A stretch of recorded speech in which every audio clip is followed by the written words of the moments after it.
some makeup.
All right, well, for the few of you that are on the boat here that have never been here before, as we're backing out of the dock here, if you look through the dock, you'll see at the other end of our beach down there is that two-story dive tower, and our 2 resident lifeguards and like 3 kids are down there wanting to jump off that dive tower.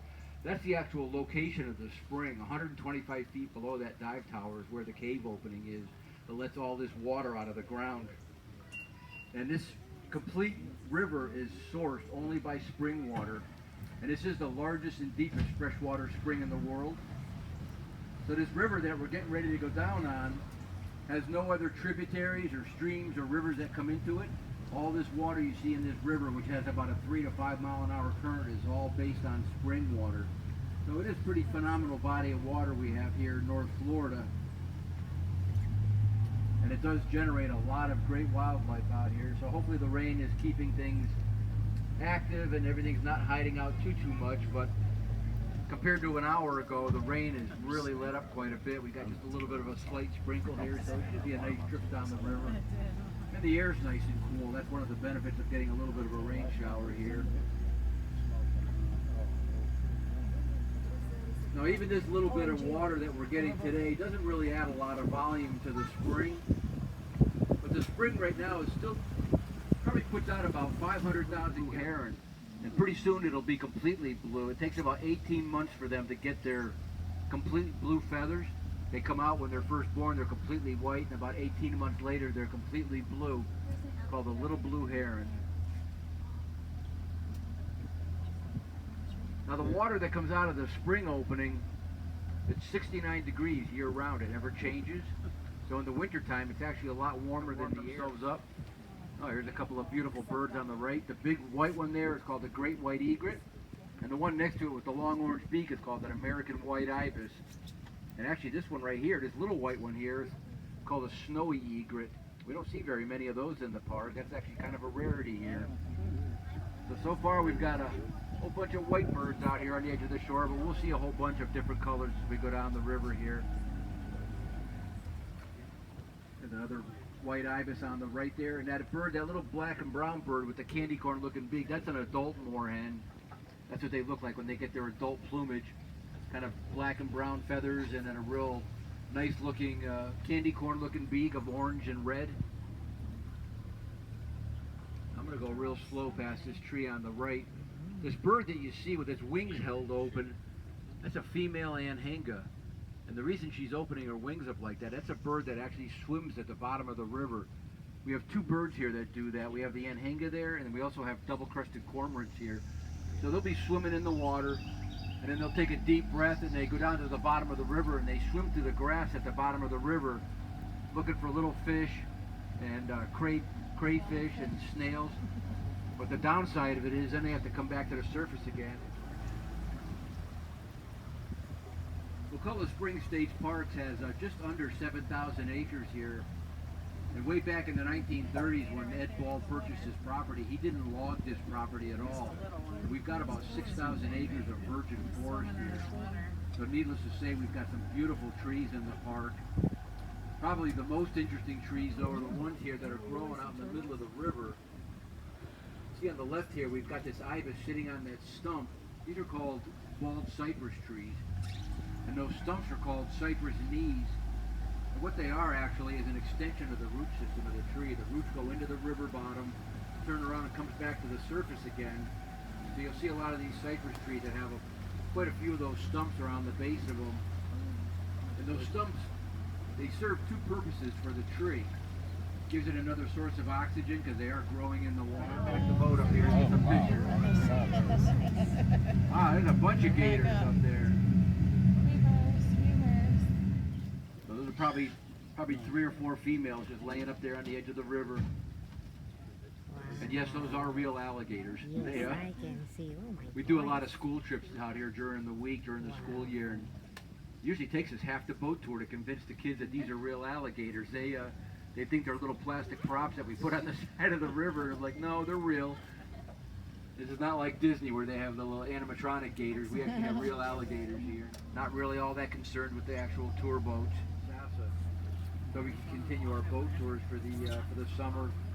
Our main vintage boats, they've been running 365 days a year for the last 70 years. So you can imagine they were in a situation where we needed to get them out of the water and give them a little bit of love. So we're going to start pulling them out one by one. It's completely blue. It's got all of its own blue. Now this bird on the left here looks just like the anhinga, but that's actually a cormorant, double-crested cormorant. Has almost identical feeding behavior, though. Both types of birds go underwater to catch their food, and then they'll come out afterwards and they'll hang out on a branch like that and dry themselves off. Oops, there's a little gator that just popped up on the right. Our gators are pretty sneaky. You got to keep an eye out for them. A lot of times, if you ever grabbed a hold of it, you'd know why. The edges of those there on the right-hand side, just kind of watching us go by. It's ambush predators. Look at, there's one on the right. See it laying up on the log there? That gator's probably been laying there all day long. It's just waiting for that ibis to get a little bit closer. And but because they're known as ambush predators, that's what they do. They hide out in the weeds on the edge of the river. They'll wait, they'll make hours, maybe the whole day, and they'll wait for things like raccoons or armadillos to come down to the edge of the river. Or maybe a bird gets a little bit too close, or a fish swims a little bit too close, and then they'll just whip around and grab onto it, and that's how they hunt. Alligators really don't like to burn up any more energy than they have to when it comes to finding things to eat. This is a part of the river we like to just shut the motor off and kind of float with the current a little bit. Gives you an idea of how peaceful it is down here this far down the river.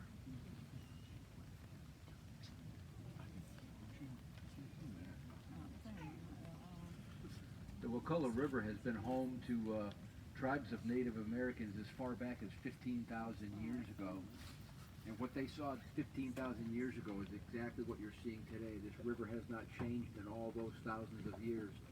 So it is a very historic and ancient river.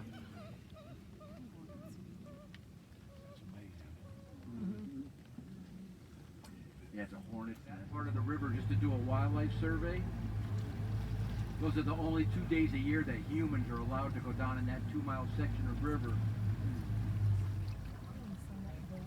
But the reason I'm backing up is because there's something out here I don't normally get to talk about in the month of August. But we got 2 manatees on the left-hand side right here, a mom and a baby, hanging out in the water right there. I never talk about them until I see them because typically this time of the year, so the mother is closest to us and her baby's on the other side of her there. So we're just going to hang out here for a second and let them pop their little nose out of the water for a breath of air. But usually in the summertime like this, and you can see how close we can get to tour boats. The manatees are very intrigued by the tour boats.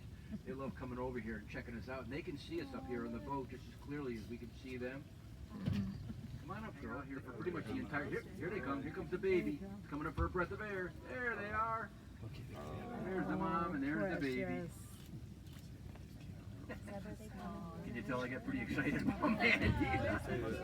It's really cool. And you know, for us as park rangers, our area for some of our female gators to make their nest in the spring, they like to make it offshore on that island out there. It keeps the armadillos and the raccoons from sneaking out there and stealing the eggs out of the nest. There's a beautiful little blue heron on the left-hand side. Dark blue feathers and a black and blue beak. And, you know, they always want to grow up to be a great blue heron, but they never will. It's a completely different species. So the female gator will go on this island out here on the left. She'll push a bunch of that vegetation together with her nose. And then she digs a hole in the middle of it to lay her eggs. Typically about 40 to 60 eggs is the average. And then she covers it up with some more vegetation and kind of pats it all down. And she won't actually lay on the nest. She'll stay in the area just to kind of protect it, but she leaves it alone. It takes about 60 days for the eggs to incubate. And what ends up happening is all that vegetation starts to break down. It creates its own heat, like the inside of a compost pile. And that's the heat that actually incubates the alligator eggs. Side of the river. So those are probably a couple of her leftover babies from last year. Actually, one of them looks like a 3-year-old. When they're that small, they grow about a foot a year. So the closest one looks like it's about a 3-footer, so that's probably 3. The other one's about a 2-footer. Right front leg in the fight. But it hasn't slowed her down at all. She's had very successful nests every year since then. And we still see her. She gets around really well. Even with that damaged front leg of hers, but she's been a very productive female here on the river.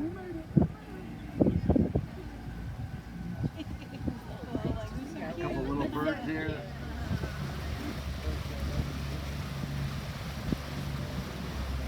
Actually, if you look on the right side of the boat, you'll see a lot of these plants. They have that arrowhead-shaped leaf and the purple flowers. That's known as pickleweed. And it was actually a really important food source for the Native Americans back thousands of years ago. You pull those plants out of the water, they have a lot of tubers underneath, look a lot like potatoes. And another beautiful great white egret. If you happen to notice, in the middle of the river, there's a bald cypress tree. It's got a gigantic nest sitting on top of it. Kind of up in front of us to the left, in the middle of the river there, about a month ago. So that was the third osprey in a row that we've had to come out of that nest there. So we always love it when we can add a new bird of prey to our population here at the park.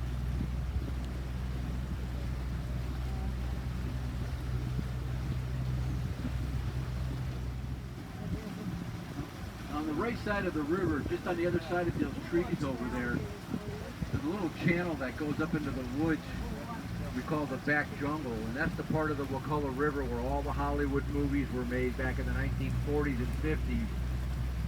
Way back in the 30s when Ed Ball bought this property, he built that beautiful lodge up there by the spring, and the guy that he hired to manage it for him had a lot of connections out in Hollywood, knew a lot of directors and producers.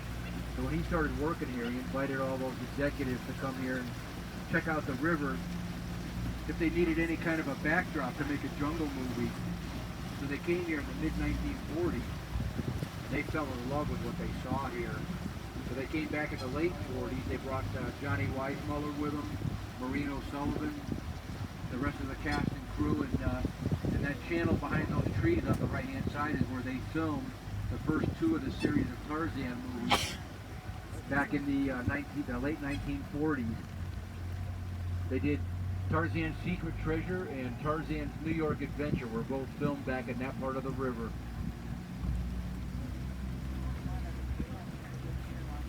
And those movies actually did really, really well at the box office. People loved them. A lot of people in Hollywood saw those movies. They wanted to find out where they were filmed so they could bring their cast and crew here and do their movies here.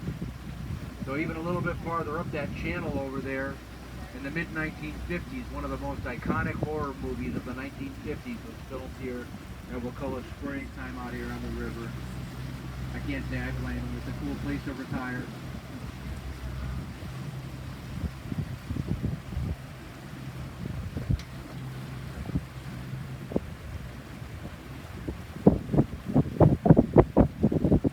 going to skip on past the boat dock real quick, and I want to take you to the very top of the river to show you where the spring is actually located.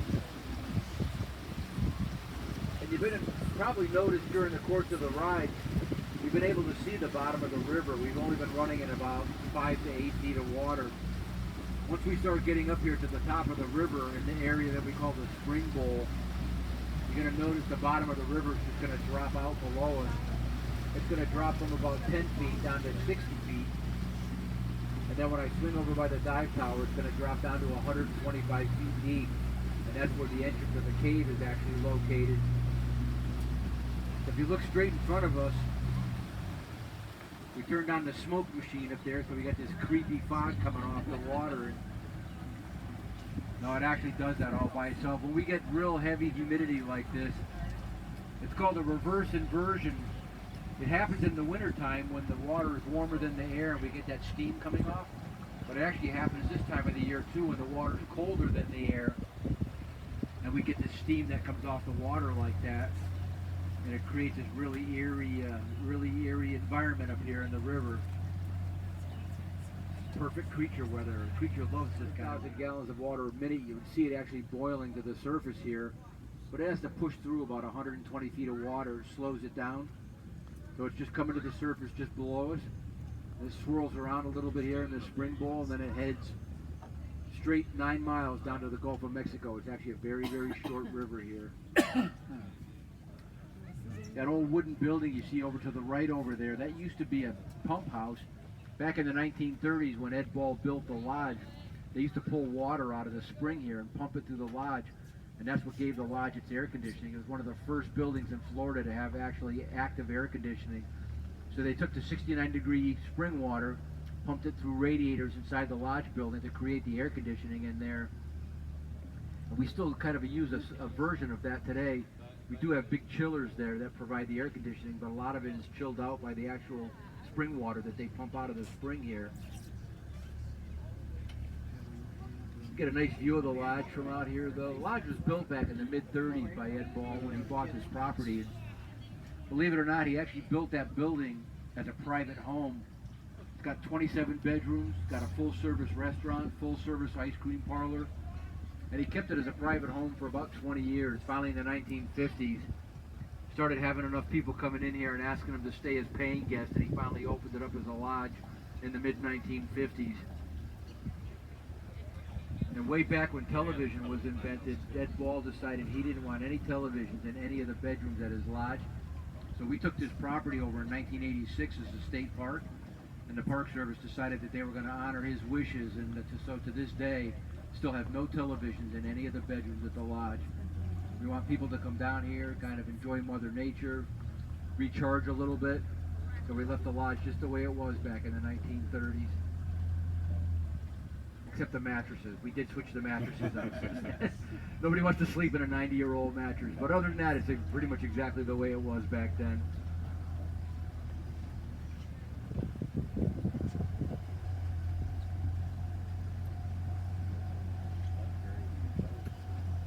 Well, folks, I can't believe how lucky we've been this afternoon. First of all, the weather cleared up.